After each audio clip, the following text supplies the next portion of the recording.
Cool. Thank you very much, Grae J. Wall. Really strong stuff there. I hope everyone at home enjoyed that. So before I introduce our next act, who is one of my favourite musicians, I would like to read you a poem. This poem I wrote at a time when my grandfather was going through a series of mini strokes and struggling with dementia. I found out that the way it was described to me is every time he had a mini stroke or a dementia bout, another bridge in his brain would fall apart and all these memories he had tied, who had brought him together, would start disappearing.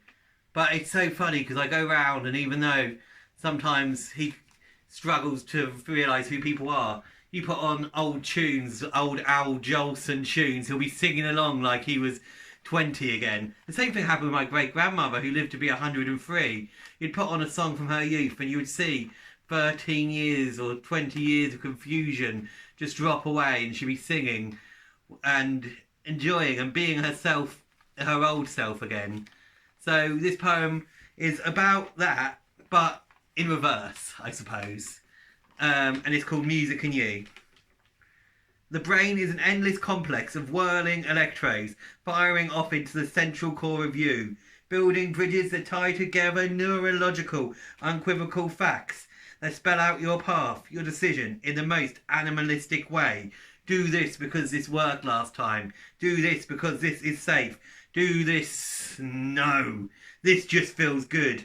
The beat kicks in, your feet kick the floor. The strings shimmer through your soul once more, and your heart breaks for the umpteenth time as the lyrics remind you it's okay. Nay, it's great being you. It's okay. Nay, it's great being you. Your brain says the same. And boom, there's another bridge. Just think of the science you've invoked by breaking the silence. Like your whole body is accelerating, your consciousness is beating at a pounding rate that it can't be muffled, but your inner body wants to shuffle, and it will not be muffled anymore. It will explode like it can't be held unless it's all hands to the dancing pumps. Jump and prove and soothe those electrodes. Move to prove that motion in sound. And boom, there's another bridge.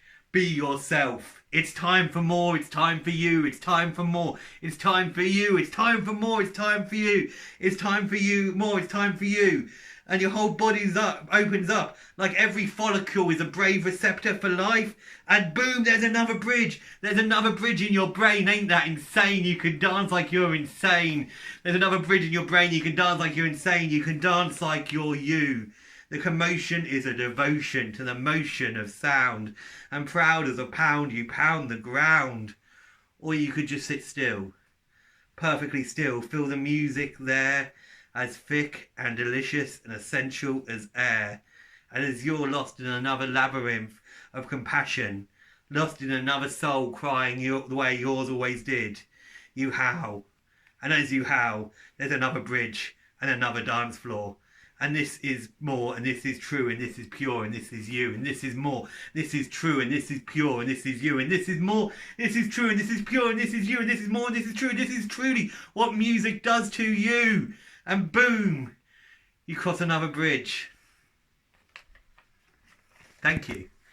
Well, the reason I did that poem is because my friend asked me to do a poem about what happens when my favourite song came on. And now we're going to have some of my favourite songs coming on, because we've got the ever so talented Leon C and his band. He did a talk earlier about how music empowers people, and now here he is, in a format which I haven't heard before, but I'm very excited to hear. So please put your hands together for the ever so fabulous Leon C and his band.